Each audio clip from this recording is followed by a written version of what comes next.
जय हिंद स्टूडेंट्स। आज साइंस में हम लाइट प्रकाश को कवर करेंगे, ठीक है ना, कि लाइट क्या होता है।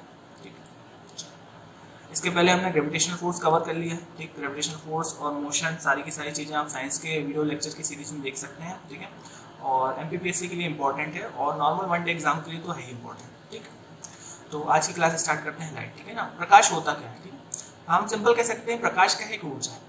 प्रकाश क्या है, एनर्जी का फॉर्म है। ठीक है, और ये एनर्जी का जो बंडल ऑफ पैकेट्स है किस फॉर्म में है, फोटोन के फॉर्म में। किस फॉर्म में आता है, फोटोन के फॉर्म में। ठीक है, चलिए स्टार्ट करते हैं। सिंपल अगर कोई पूछता है कि प्रकाश क्या है, तो प्रकाश क्या है, किसी एक प्रकार की क्या है, ऊर्जा है, लिखा हुआ। ठीक है ना, ये एक प्रकार की क्या है, ऊर्जा है। इसका वेग क्या होता है, तो इसका वेग होता है 3 × 10⁸ मीटर सेकेंड। ठीक है ना, क्या है, ये एक ऊर्जा है। इसका वेग कितना होता है, तो 3 × 10⁸ मीटर सेकेंड। ठीक है ना, अब देखिए यहाँ पर प्रकाश को देखो, प्रकाश को कैसा सिद्ध किया गया है कि ड्यूअल नेचर का। ये कैसा है, ड्यूअल नेचर का है ना।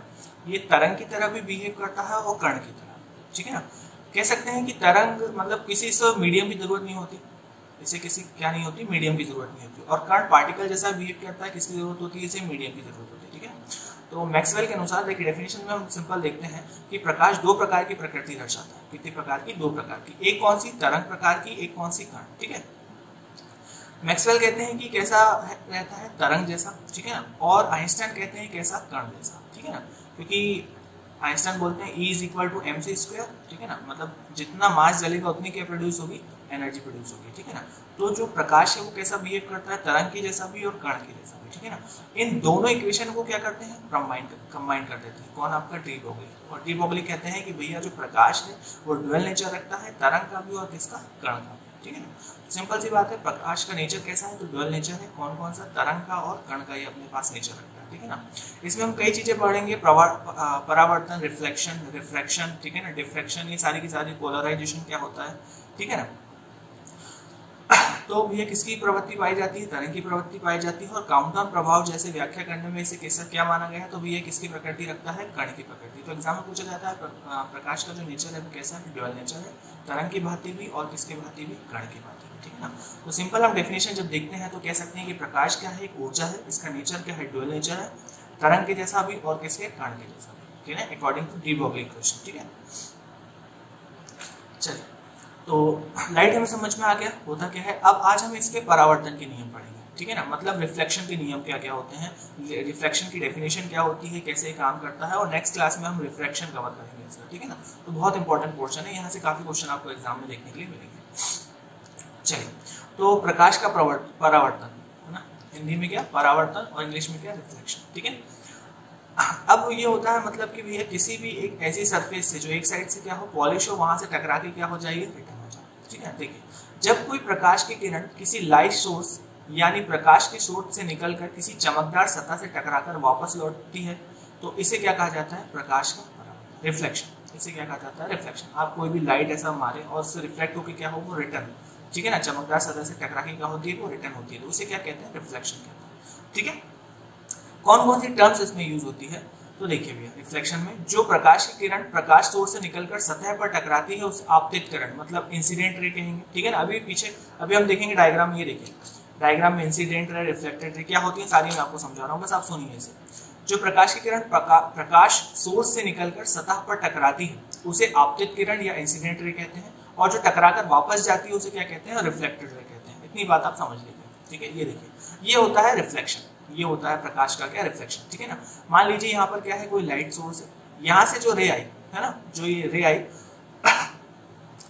तो ये जो रे रहेगी वो कौन सी रहेगी, इंसिडेंट रे, मतलब आपतित किरण है ना, हिंदी में ही बोलते हैं शायद। ठीक है, हाँ हिंदी में क्या बोलते हैं, आपतित किरण। थोड़ा सा साइंस में कंफ्यूज हो जाता है हिंदी इंग्लिश में। ठीक है, तो इंसिडेंट रे मतलब कौन सी, आपतित किरण। ठीक है, जो इससे टकराई और ये निकली, ये कौन सी हुई, आपतित किरण, और टकराकर जो रिफ्रैक्ट हुई, परावर्त हुई, ये कौन सी, परावर्तित किरण मतलब रिफ्लेक्टेड। ठीक है, अब देखिए आपको समझ में आ गया। अब यहाँ जो एंगल बनेगा ये कौन सा बनेगा, थीटा मान लेते हैं हम, इसको आई मान लेते हैं। ठीक है ना, कौन सा एंगल बनेगा, आई। और यहाँ जो एंगल बनेगा वो कौन सा बनेगा, हम इसमें मान लेते हैं छोटा आर।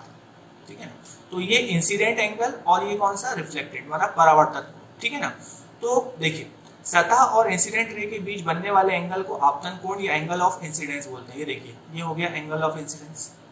ठीक है ना, आपतित कोण हो गया, ये लिखा है, आपतन कोण हो गया, कौन सा कोण हो गया, ये आपतन कोण हो गया। दूसरा ये कौन सा कोण हो गया, परावर्तन, ये परावर्तित किरणों से बना तो कौन सा कोण हो गया, ये परावर्तन कोण, ठीक है ना। अब भैया किस बिंदु पे रहेंगे, जिस बिंदु पर रहेंगे वो कौन सा बिंदु, तो आपतन बिंदु। आपतित किरण सतह पे जिस बिंदु पर पड़ती है उसे कौन सा बिंदु बोलते हैं, आपतन बिंदु। सिंपल बात है, इंसिडेंट रे जहां पड़ रही है उसे क्या बोलते हैं आप, इंसिडेंट पॉइंट या आपतन बिंदु, ठीक है ना।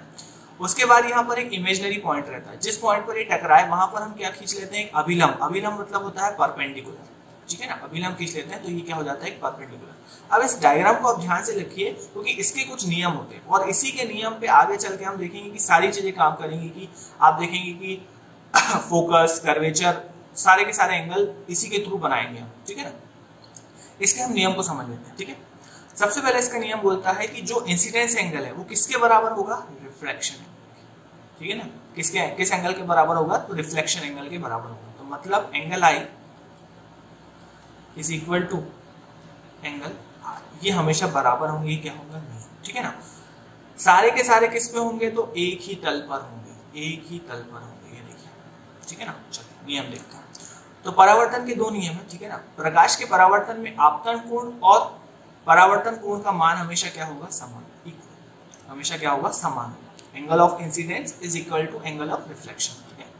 दूसरा, आपतित किरण, परावर्तित किरण, अभिलंब और आपतन बिंदु सभी किस पर होंगे, एक तल पर। ये अभी हमने देखा आपतित किरण, ठीक है, परावर्तित किरण, ठीक है ना, अभिलंब, ये सारे के सारे कहां पर है, एक ही कहां पर है, सारे के सारे एक ही तल, एक ही बिंदु पर है। आई बात समझ में। तो ये दो नियम हमेशा फॉलो करेगा अगर परावर्तन हो रहा है तो। अगर रिफ्लेक्शन हो रहा है तो ये दो नियम पालन होंगे। रिफ्लेक्शन में नियम चेंज होंगे, रिफ्लेक्शन में नियम क्या हो जाएंगे, चेंज हो जाएंगे। तो लेकिन जब हम किसकी बात करेंगे, रिफ्लेक्शन की, तो रिफ्लेक्शन में angle of incidence is equal to angle of reflection, ठीक है ना। और सारे के सारे एक ही तल पे, एक ही बिंदु पे, आपतित किरण भी, परावर्तित किरण भी, और उस पे इमेजिनरी जो अभिलंब मतलब परपेंडिकुलर हम खींच रहे हैं वह भी, ठीक है। आई बात समझ में।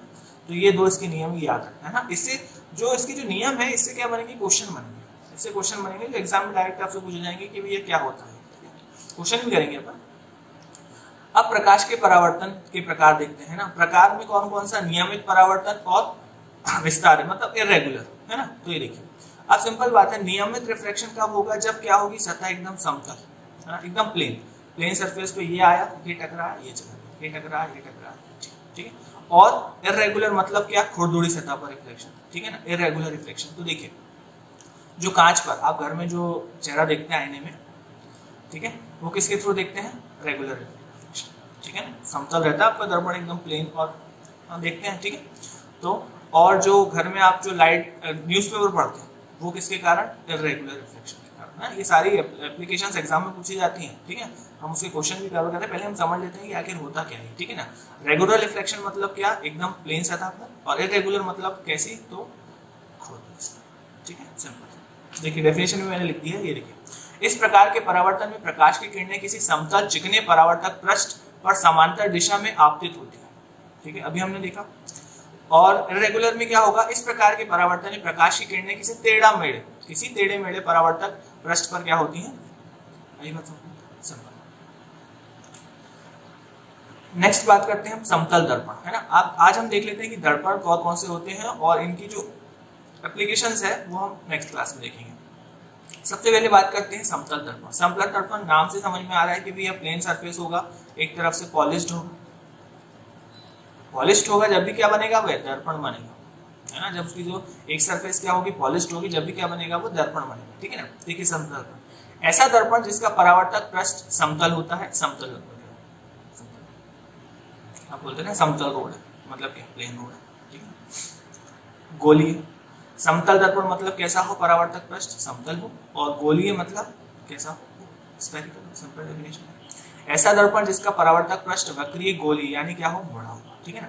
अब देखिए यहाँ पर इसके चीजें चालू हो जाती है। जैसे देखिए, जो समतल दर्पण है वो तो है भाई गोलीय दर्पण से अब क्या होता है, आप जब गोलीय दर्पण को देखेंगे तो ये दो प्रकार के होते हैं, एक होता है अवतल, ये कॉनकेव मिरर, और एक होता है क्या, उत्तल कॉन्वेक्स मिरर, ठीक है ना।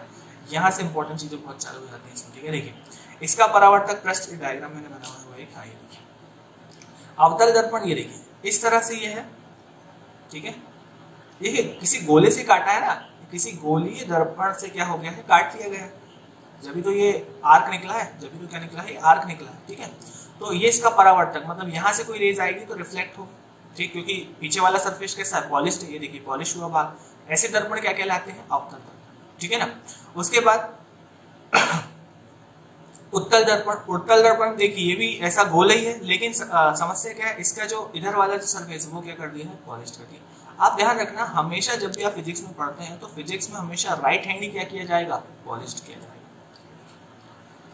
ये पॉलिश्ड एरिया, ये पॉलिश्ड एरिया, ये इसका क्या होगा, परावर्तक, इससे टकराएगा, क्या होगा, इससे क्या होगा, रिफ्लेक्ट होगा, ठीक है ना। अब ये कहाँ यूज होते हैं, कैसे कैसे यूज होते हैं, कैसे इस पे इमेज बनती है, आभासी प्रतिबिंब बनता है, छोटा बनता है, बड़ा बनता है, ये सारी एप्लीकेशन एग्जाम में पूछी जाती है, ठीक है ना। अवतल दर्पण कहाँ यूज होता है, उत्तल दर्पण कहाँ यूज होता है, कैसे ये काम करते हैं, डेफिनेशन तो हमको समझ में आ गई। क्या इसका जो परावर्तक पृष्ठ है अंदर की ओर, अर्थात अभी हमने देखा डायग्राम में गोले की केंद्र की ओर वक्रित होता है, ठीक। और दूसरा क्या, उत्तल दर्पण, इसका परावर्तक पृष्ठ बाहर की तरफ उभरा होता है, ठीक है। कैसे कहाँ यूज होते हैं, समतल दर्पण कहाँ यूज होता है, अवतल दर्पण कहाँ यूज होता है, उत्तल दर्पण कहाँ यूज होते हैं, ये सारे के सारे हम एग्जाम में कवर करेंगे, तो सॉरी मतलब नेक्स्ट वीडियो में कवर करेंगे, ठीक है ना।